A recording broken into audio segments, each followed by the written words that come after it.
I would say welcome back, but this is our first episode. Cut!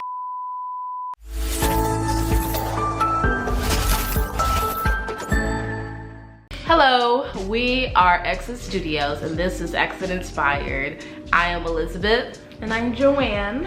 And we are here to talk about everything digital. I'm sure everybody's heard there's been buzz all over the social media platforms, Twitter, TikTok, Instagram, Facebook. We are gonna start with talking about Mason Rothschild and his little friend, Eric Ramirez. His friend is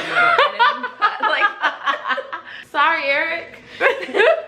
These are both co-creators of the Metabirkin. Eric Ramirez and Mason Rothschild, they came out with the Baby Birkin in, in May of 2021?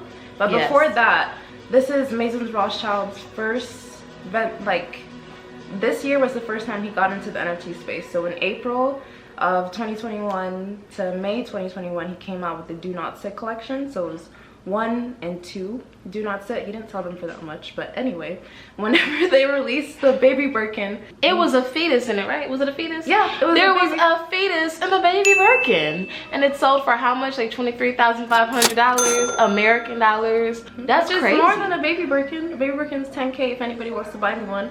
After that was sold, there's articles in Vogue Business, regular Vogue, like articles everywhere. Everybody was just talking about like this man really sold, or these men really sold a digital Birkin, and Hermès didn't say anything about it. Nobody said anything about it. This was like new territory. So it wasn't until October 29th that Mason Rothschild on his own Twitter released that they're gonna have like a Metabirkins collection, because the original one was called the Baby Birkin. This is not Metabirkins. Now Mason Rothschild, if that's even your real name, you did something so pivotal. Who pretty much just announces and comes back on Twitter after months of being gone, plotting, okay? This is honestly what we've broken down in this case study is honestly, like I said, pivotal, okay? You come back October 29th and you announce that you're going to drop your first 50 Metabirkins, and then that quickly changed to 100. So throughout November, you promoted through tweets, through your Discord. Yeah, you created a whole community in order to sell these Metabirkins, and I love this whole decentralized thing that happens within NFT collections. So that also is part of the little revolutionary thing that's happening in the NFT space. But the fact that you were able to sell out the Metabirkins, almost sell out. There's a few that are. No, they did sell out. Oh, they did? Okay. There was 100 people on the whitelist, so they had to sell all of them. So everybody wanted one. What is it? Future got one. Lala Anthony got one. From our research, Lala even retweeted one of the tweets that he tagged her in, I believe, and she has one. Future has one. Future has a collection of NFTs already. So there are artists and also people who are not famous or really known that have one, and then there's some people on YouTube who've actually come out and said that they were able to snag one. And so the floor price was initially for the December 3rd was the launch of the auction. The floor price was $500, and as of today, which is 12/18/2021, the floor price is 5 ETH if you look at OpenSea. So the average price of everything is 5 ETH and beyond, and then a total volume traded of 255 ETH. You can do the math yourself. That's a lot of 255. Now let's rewind back to the release date. After announcing that it'll be released on December 3rd, that was the week of Art Basel and NFT Miami. I don't know if that was a I think that was purposeful. Yeah, of course. Like we said, plotting for the reason of having it released that week. We don't know. It actually makes sense to do it when there's hype around the art world and the fashion world. And this is the first time that anywhere in the world that you had NFT conferences, you had NFT everything. There was DecentralCon Miami that was happening. We were there, but there was so many things that were happening in Miami, so it made sense to release something of this scale during that week. Rothschild, we're looking forward to what you're about to do December 23rd. You have new Tabali, get the down. Because the drop. Are you gonna pay for a light bulb? Rothschild, we are looking forward to what you're going to do on December 23rd. I did see a few. There's like one you were mentioning that has peppermints on it, right? Oh, and I think there's a Grinch one. A Grinch one. Wow. Yeah. I mean, I can't get on the whitelist because I can't get into the Discord. I'm in the Discord. I got in the Discord early, so let's see if we can snag one. But other than that, this is a very pivotal moment for the art world and the fashion world and the digital world for the most part. So even though that there were other Birkins that were available, this particular collection of digital Birkins was the one that really hit the fan, basically. Mason Rothschild's ideas of sustainability and what he was really trying to grasp, like the cultural moment of the time. Bravo. Bravo. Now you have the whole fashion luxury industry on your coattails, okay? Yeah. Or actually wanting to step on your neck. Either or. If you can't beat them, join them, and then beat them at their own game. We have our questions for this episode, and the first question will be, will Hermès fight back? I mean, they've already come up with a statement, right? I personally think they've only made a statement because people wanted them to make a statement about it. There's really not much they can do. So I believe the statement, I'm not quoting word for word, but this is the gist of it. Hermès says that this infringes on their trademark rights of the Birkin bag, and that they didn't approve or sanction anything, and that they actually disapprove of everything. But in rebuttal, Rothschilds and Ramirez have both said, and have always said, that this was a tribute to Hermès. It's essentially a message. Yes, message for sustainability. Yeah, it's cultural commentary, and it's a message to the fashion world to be more ethical and be more sustainable. While they're cutting up alligator skin to make bags, they surely miss the message. Instead of joining him and understanding, oh, okay, I understand, you know, and maybe changing it. Of course, they can devalue Hermès because it's based off of dead animals' back. I would rather have a Metabirkin than an ostrich bag worth over $400,000. Ooh! At least the Metabirkin would be sustainable, eco-friendly, and almost worth $400,000 hopefully in the future. Have you seen those resale prices? Hermès in particular, I personally feel they won't fight back simply because, take for instance with Andy Warhol and the Campbell soup cans, they did try to I believe they did try to sue Andy Warhol, and it opened up this huge discourse at the time, and it was in 1962, 1963, 1964. Early 1960s. Yeah, about fair use and about transformative artworks. This, I believe Metabirkins is a transformative art. It's a remix of the original product, and it has nothing to do, and it doesn't taint the actual product. It's like Rothschild and Ramirez said, this is a tribute. So there's no way that it would even interfere with the sales of Birkin, because Hermès has made a name for itself already. So it has nothing to do, it won't taint anything. I don't think it'll taint anything. No, it actually will help Hermès, because there are some people's belief that, you know, it's pretty much uplifted more of the value of Hermès than anything. Yes. So I mean, the baby Birkin sold more than what a baby Birkin is. Baby Birkin's only 10 grand. Again, they'll probably up their price now at this point. Also in the statement, Hermès said they're not necessarily looking to get into the digital world anytime soon. And so I don't believe they should have said that. To me, that's silly. Cause essentially now a loss. You shouldn't have said that before. You should have just planned it before you said it. Yeah. You can get into the NFT space just like all these other luxury brands are getting into the NFT space. And not even into the NFT space in the sense that you have digital artwork, and the NFT space in the sense that you have digital items. And we'll talk about that a little later. The second question is, what do Metabirkins mean for the fashion industry? So maybe this means that they need to rethink how they're going to actually put out NFTs. He's actually sent out a message to the fashion industry. And it's a layered message. Very, very layered message. Whether or not he intentionally did that, but it is layered.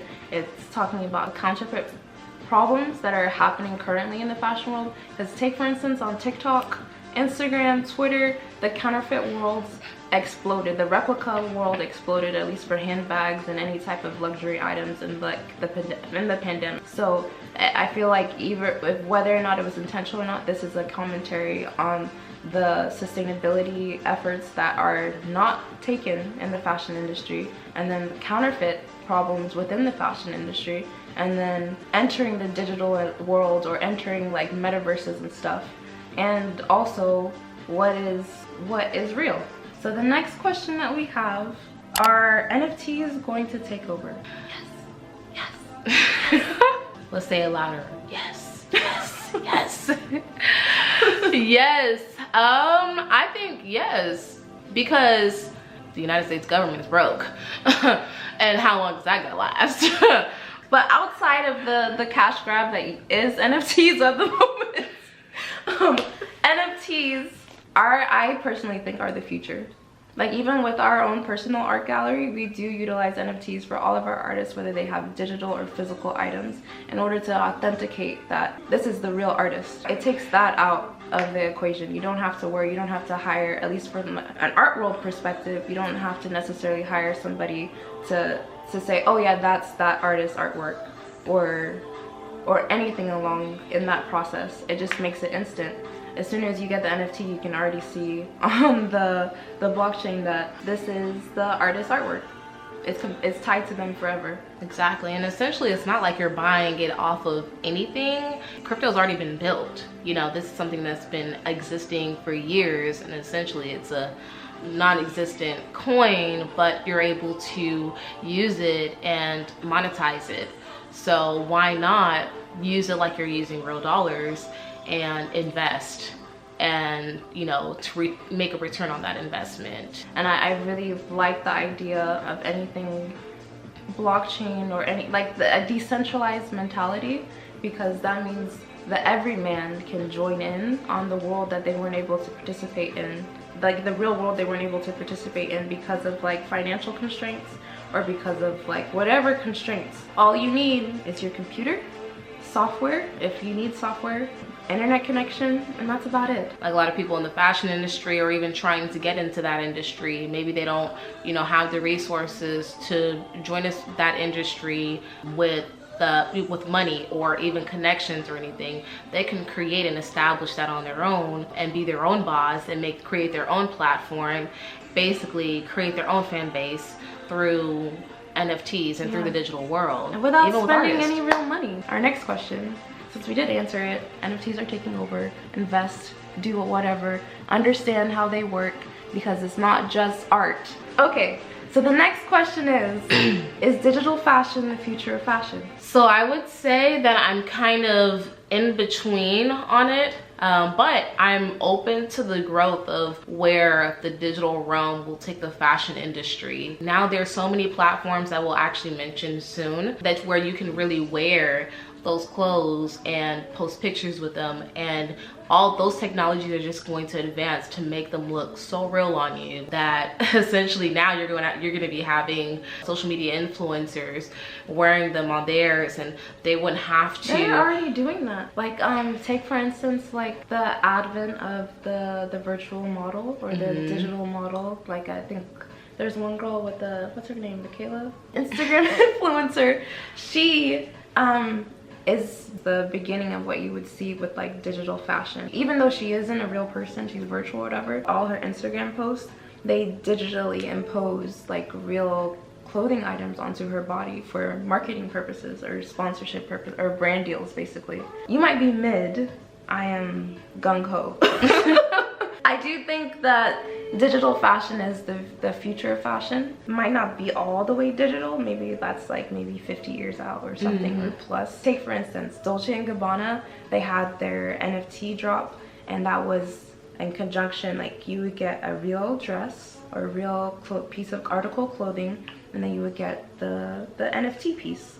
from their little fashion show or whatever, and they sold $5.6 million worth. So it was only a few items, I believe. I think there was about one dress that was like almost $900,000. 900,000, okay? But I think it was about like 5 dresses or 4 dresses, and there was like one that was a suit. I can't remember, but it basically, they were clothing, pieces of clothing. There were no accessories, and they all added up to be $5.6 million. Yeah. Sold in the auction. Like digital fashion with the conjunction of NFTs, that's probably about like, let's say 3 years old, if anything. And it really became super popular this year. So all of the big digital fashion heads that you might know of, like Dematerialize, who else? Digital Dress X, definitely Dress X. Yeah, Ouroboros. I think I pronounced that correctly, yes. There are so many people who have started stuff in the last year and a half, if not 2 years, that have really come to the forefront and brought the idea that digital fashion can be used regularly. And so the addition of NFTs to digital fashion has really made everything just like burst. I'm waiting for Crypto Fashion Week, because Crypto Fashion Week happened the first time in 2021. I believe it was like February or March. Yes. And then they had their own Met Gala, the digital Met Gala and stuff. And so there's all these little fashion shows and things that are happening. Like I even have like a list in my head of like all of the big luxury brands that have entered the NFT space but really haven't entered like the digital fashion space. Like Gucci's entered via, what did they? Was it Fortnite, I believe? Yes. Yes, Fortnite. And then Louis Vuitton had their 200-year anniversary with a little game, and they had like 30 NFTs that you could find within the game. And then you have like, as of recently with the Dematerialized, you have Rebecca Minkoff collab, and you have the Karl Lagerfeld collab. And I think all of those things like sold out within like 10 minutes or less. Like it was like ridiculous amount of time. And so there's a lot of brands that are anticipating this new market and are also trying to get in on it. 2022, I personally believe, is the year that things are just really going to like pop off. Our final question is, will the metaverse be the end goal for digital fashion? Maybe for another few decades, but we don't know what else is in store. Okay, so I will say that the current metaverses that exist that are incorporating forms of digital fashion, but a lot of the metaverses aren't open. Sandbox isn't really open, Solana's metaverse isn't really open, and a lot of the metaverses right now are trying to build themselves up into a point where like the everyman can use them and really understand what's going on. And then they have problems, like we were talking about this with Decentraland. When I wanted to buy some land in Decentraland, and a parcel of land is $17,000. I don't know how much it is now, it's probably more, but it was $17,000, and I didn't want to buy that much for a parcel of land. Regular people don't have that money, okay? I can't even buy a pair of Louboutins. So do you think I'm gonna buy a parcel of land for $17,000? Ghost town? It's literally a ghost town. So all of these places, the way they make money is through land sales. And I understand it. Make your money, do all that stuff. I want to get in on little things, and I will get in on little things. But if people are currently struggling to buy a house in this country and all over the world, what makes you think that they will buy $17,000 a parcel, okay? But that's not the point. The point is to make money. So currently, who cares?